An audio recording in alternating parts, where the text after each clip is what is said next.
all, it's week 13. There are a handful of things I hope you took away from working on Creativity Quest 3. First, I hope that the readings and the quizzes that we did on identifying our own creative abilities were helpful to you in reflecting on your skills and where and when you need to lean on others. Second, I hope the brainstorming approaches we've discussed and read about were useful as you worked across the Creativity Quest 3 project, and they're approaches that you'll take with you to other contexts, future work, and projects.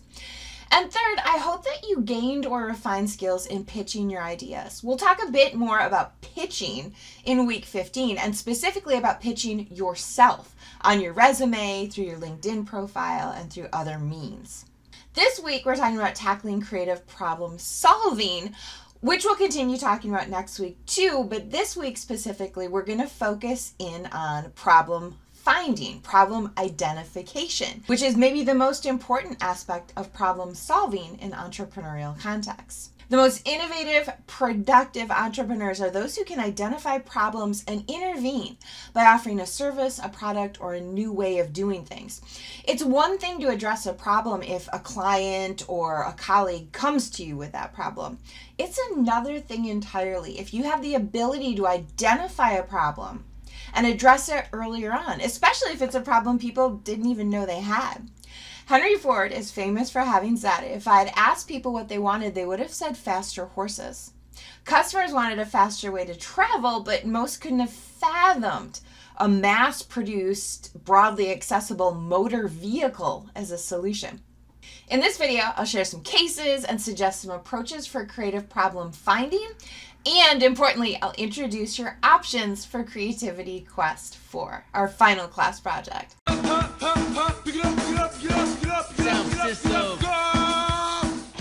I want to start first by sharing a few example products, services, and apps launched to address problems you maybe didn't even know you had. Then I'm going to highlight just a couple that have emerged specifically to address our pandemic context. First, Tempo Run, a student-launched app.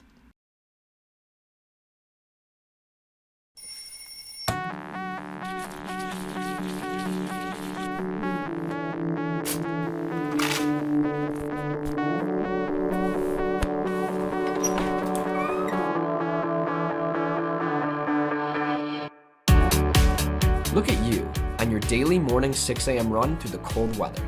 Now that's what I call dedication. You are listening to your music and trying to find that perfect song for your run. The first song in your playlist is by far the slowest song that could possibly come on. The tempo is just too slow, so you skip to the next song. This one's even worse. The pace of the track is way too fast and you cannot keep up. How annoying, right? Your music has once again thrown off your running stride. Thankfully, we have the solution. Say hello to Tempo Run. Our revolutionary new app will take all the music on your phone and categorize each song into specific levels based on tempo. So while listening to a certain level, every song will be the same, perfect tempo that you enjoy running to. And hey, if you don't have your own music, we have you covered with our streaming Tempo Radio. Tempo Run is going to sync your run and your music. And that, my friend, is going to make you a happier, stronger runner.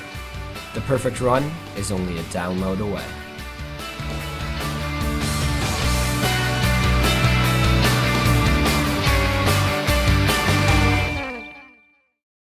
The students developed the idea in a class and got seed funding through the Hatch and support to create a pitch video, which you just saw, which they brought to South by Southwest in Austin, Texas, and they attracted $5,000 in startup funds to actually build the app. Second, a fitness tracker for dogs, Whistle, which is in part a Fitbit for dogs. Not only does it track what your dog does and how much exercise he's getting, it also allows you to track via GPS, cellular, and Wi-Fi where your dog is in case he runs off. The science behind this is pretty cool. Third, loadable laundry carts. I first encountered these when teaching in New York City for a summer a few years ago. The building I lived in had a laundromat, but no change machine and no coins accepted. Instead, you could buy a card, load it up from your credit card or cash, and then swipe your card on the washers and dryers. So no carrying around tons of quarters or trying to find somewhere to get change at 2 a.m. when you have time to do your laundry. No need to have change machines and then a coin system on every single washer and dryer. The newer setups have a phone app feature, so you don't even need a card. For the laundromat owners, the card readers are a bit expensive, but relatively easy to have installed and a lot easier to work with and much more secure than having coin feeds to empty all the time or potentially hackable credit card readers on each and every machine. And you don't have to worry about people robbing your machines because there's no money in them. Fourth, front clasp necklaces. I used to wear necklaces pretty much every day when I didn't spend every day at home working in jammy pants, and two things would often happen. First, the clasp would rotate to the front so it's visible and I'd have to readjust it all day. Second, and this is infinitely worse, my hair would get caught in the clasp. I have no idea if there's an inventor for front clasp necklaces, but you can buy them, which not only helps with these two problems I just mentioned, but they're often easier to put on, especially for people who have arthritis or issues with their hands, which makes it difficult for them to reach back behind their heads. Finally, Trunk Club. They ship you outfits. If you like them, you keep them. If you don't, you send them back. When I was in grad school, one of my professors had a buyer who did this for her manually. The buyer would go to the mall, pick out outfits and bring them over to the professor's house. The professor would try stuff on, pick out what she liked, reimburse the buyer and pay her a fee, and then the buyer would just return what she didn't like. I honestly thought this was a bit bonkers, but I totally get it now. I don't have time to shop for clothes, and going into physical stores isn't ideal. With Trunk Club, you start with their artificial intelligence and a style quiz that creates a profile of your preferences. Then you get a personal stylist who works with you to pick out outfits. Trunk Club was founded in 2009 by Joanna Van Vleck while she was an MBA student. Her focus was really initially on the male demographic. Women historically, and I think even now, exist in a shopping-related culture with many outlets for purchasing clothes. Men aren't as enculturated as women. There are fewer services with men as their primary clients or customers. Van Vleck attracted an initial $11 million from a venture group to launch the idea. And then in 2014, 5 years after its launch, Trunk Club was acquired by Nordstrom for about $350 million. Nordstrom wasn't purchasing a successful company at that time. Trunk Club wasn't yet turning a profit, I don't think. But Nordstrom was investing in the idea that the company would be successful. And it was a smart investment. As we've seen, more and more curated and personal shopping sites are popping up all the time for both broad markets and specific demographics and for specific products. I want to pause on talking about problem identification to talk for a minute about our competitive marketplace. You're all probably aware of the time dynamics of today's economy, especially the digital economy. If you have a successful product, you can't just sit back and rest on it because others are going to capitalize on the general idea. For instance, Candy Crush by King Games made about $4 million a day in 2018. And Candy Crush is just one of the games that the company makes and markets.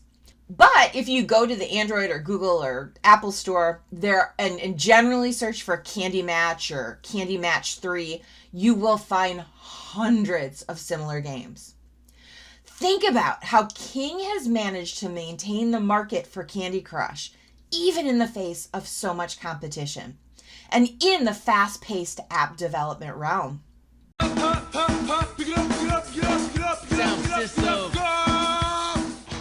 Back to problem finding, and I want to focus just on 3 initiatives from this past year. Last year, around this time, global access to protective masks was low. We were running short on supplies. Healthcare workers were reusing and re-wearing masks that were designed to be disposable for days on end. A handful of initiatives were launched leveraging the maker movement and especially 3D printers. Copper 3D, for instance, launched a Hack the Pandemic initiative and provided open source free files for printing masks with a caveat, and this is kind of at heart of the maker movement, that makers innovate and make the mask designs better and share their ideas. Did this Chilean company make money from this initiative? Probably not directly. But they attracted a huge number of sponsors and partners. They gained a good deal of news coverage internationally.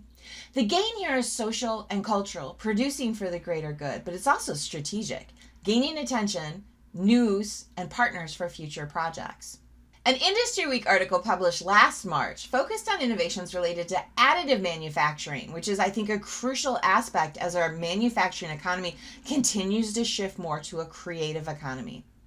Additive manufacturing is where manufacturing companies or approaches can expand production. One of the examples used in the article was that the same 3D printer used to produce airplane parts could be used to produce ventilator components.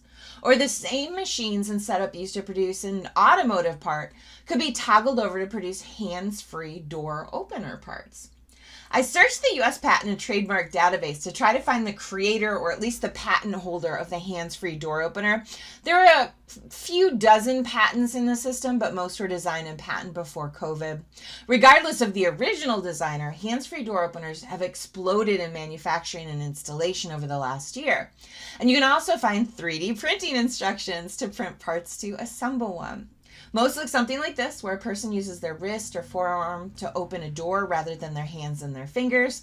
There are issues, of course, though. These don't work well if someone has bad carpal tunnel or very weak arms or is in a wheelchair and can't easily reach up or place their wrist or forearm in the bracket to open the door. Another innovation is autonomous vehicles, which have been experimented with for years, but that experimentation has really accelerated as we've been looking for more ways to have less contact with one another. One of the largest online retailers in China successfully utilized autonomous robot vehicles to deliver food, medicine, and other supplies in Wuhan last year when Wuhan was in shutdown. Another innovation that has kind of re-accelerated in the past year is self-checkout. In 2018, Walmart and other retailers were experimenting with self-scanners or phone apps where you scanned each item before you put it in your cart, and then you received a total by stopping at a kiosk at the end of your shopping trip. Walmart tried it and dropped it pretty quickly because very few people were using that option. More recent innovations allow shoppers to fill physical carts while at the same time the items are added to a virtual cart via a much easier to use app. When you exit the store, you're charged for everything you put in your physical and digital cart. This is another innovation that's particularly useful when we're trying not to touch one another, and an innovation that I think will stick around even when ideally we're all vaccinated and we can physically be around one another again.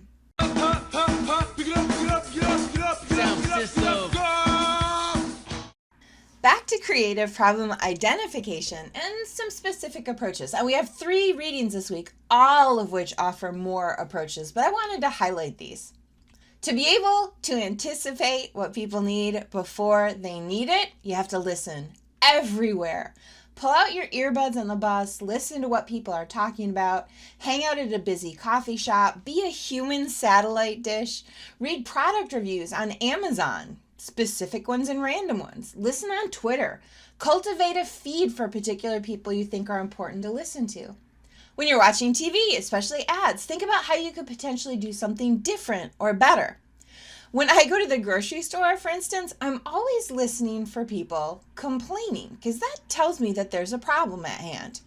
Key phrases to listen for might include, I wish that, if only someone would, oh, it sucks that, I hate that, it makes me crazy when.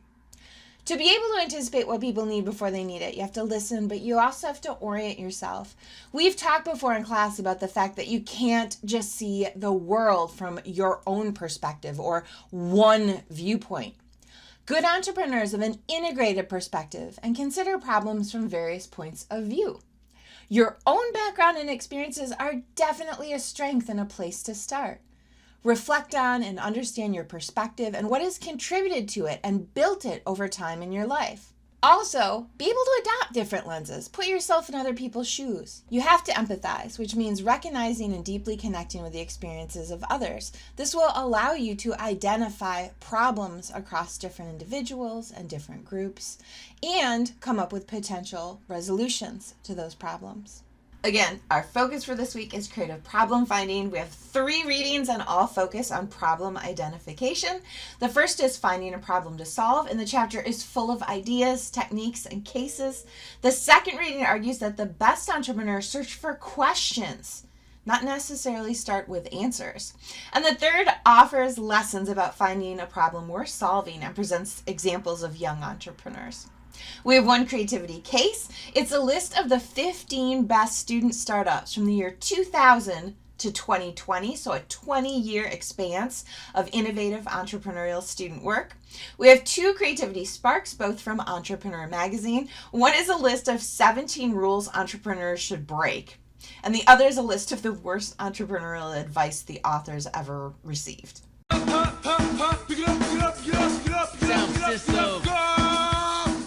For Creativity Quest 4, I invited you to share ideas for a bit of extra credit on our class Jamboard, and there were some amazing ideas shared. I've posted the assignment for Creativity Quest 4 on D2L now.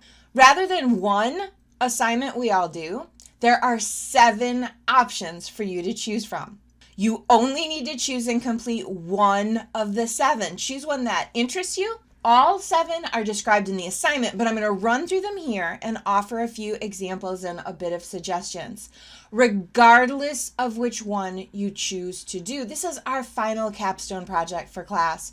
Whatever option you choose and whatever you produce should show what you've learned this semester and should explicitly draw from class readings, cases, sparks, and other materials. And I hope that regardless of which option you choose, this will provide a space to kind of flex your creative muscles. As for what tool or tools or apps you use and what you produce, that's entirely up to you, and it's going to depend on which of the 7 options you choose. Last spring, I created some options. Admittedly, they were different options than the incredible ones you guys came up with, but one of the most frequent comments I wrote in grading people's work last spring was something like this. There's no evidence here, though, that you were in class this semester. There's no direct reference to or examples from our class readings, cases, or sparks in your text, in your graphics, and any of your materials. There aren't quotes from class readings. There's not an annotation or a legend or an explanation that helps me see what you are drawing from or integrating from class. Part of your work for Creativity Quest 4, again, regardless of which of the 7 options you choose, is making the connections to class materials visible for me in your work. Okay, for the options. Option 1 comes to us from Anjali P. Option 1 is to interview a person who has successfully launched a startup. And then in your write-up or your production, describe how they started, what their path looked like, where they are now. Focus specifically on their creative approaches. Because we only have 3.5 weeks for Creativity Quest 4, if you choose option 1, I'd suggest you interview someone you know, maybe a family member, or reach out right away to someone you want to interview so you have time to schedule the interview, draft your questions, conduct the interview, and work on your project to get it ready to turn in by the end of class. As for the product, you can present your work as an article-style magazine piece. I'd suggest at least 2 pages, single space, with some images, or a slideshow presentation, or a short, maybe 5-minute or so video. If you choose to present your work as an article-style magazine piece, please embrace journalistic writing style and magazine layout. Please don't submit an academic essay. Option 2 comes to us from Anushree R. and asks you to research your favorite product. This could be a tool, an app, something else entirely. And research how it was created. Find wiki articles, blog posts, other articles, book chapters, books, videos. Tell the story of the product's development, focusing on the creativity underneath it. You can present your work as, again, an article-style magazine piece, a slideshow presentation, or a short video. Option 3 is to create a creativity goal or vision board for yourself. You'll want to explicitly integrate at least 3 things from class, like maybe a key quote from class readings that you thought were particularly inspired, or images from class cases or videos. If you choose to do a creativity or vision board, you might want to start by looking for examples. Look for ideas, look around for tools you can use.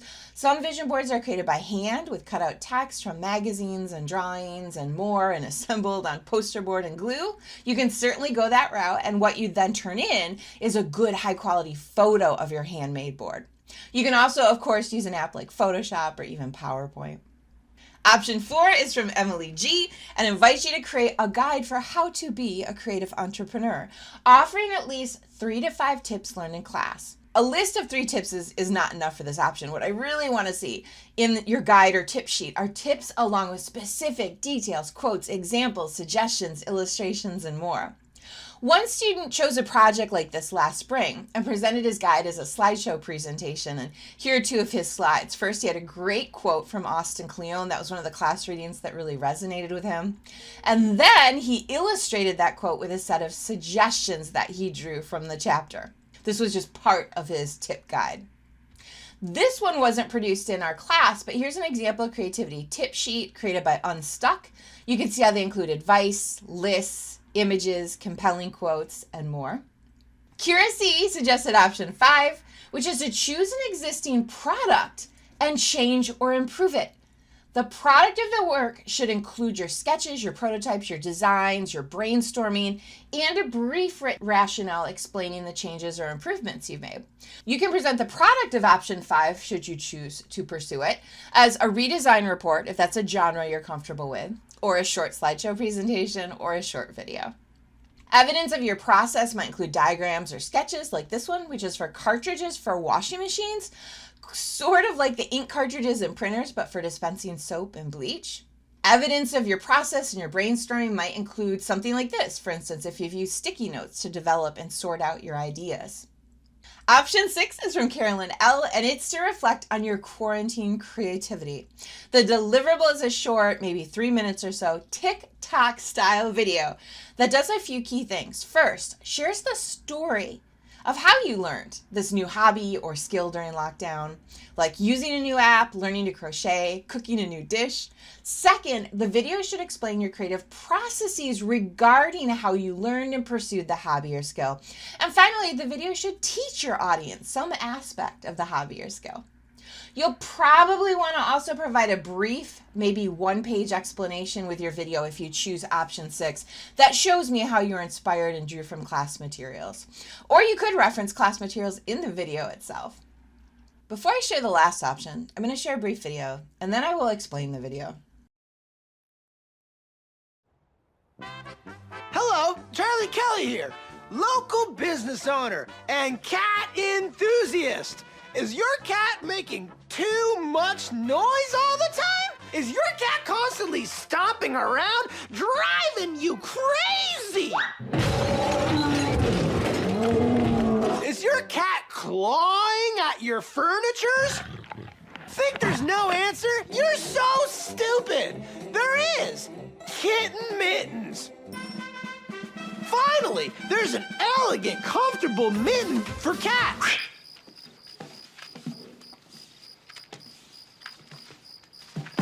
I couldn't hear anything. Is your cat one-legged? Is your cat fat, skinny, or an in-between? That doesn't matter, because one size fits all. Kitten mittens, you'll be smitten. So come on down to Patty's Pub. We're the home of the original kitten mittens. Meow. Option 7 is to create the worst, most horrible, terrible product pitch presentation ever. The Kitten Mittens video was like half pitch, half ad, and Charlie actually makes some pretty good moves in the pitch. He calls attention to a problem, he describes the problem, and he offers a solution. He demonstrates the product at work and tells you where to buy it. For your pitch presentation, I want it all to be all terrible all day long, all aspects of it. Bad fonts, bad colors, horrible grainy blurry images, terrible voiceover, just terrible pitch for a terrible product. You must inappropriately integrate at least 3 things from class too. You can present your horrible pitch as a slideshow presentation or a short video. I am happy to brainstorm, consult, address questions, review drafts, and help in any way I can as you work on Creativity Quest 4. If you're not sure what option you want to pursue and you want to chat, or you have an idea but you're not sure about it, please feel free to let me know. And if you have any technical or tool-related questions, what app to use, what software might be best, feel free to reach out.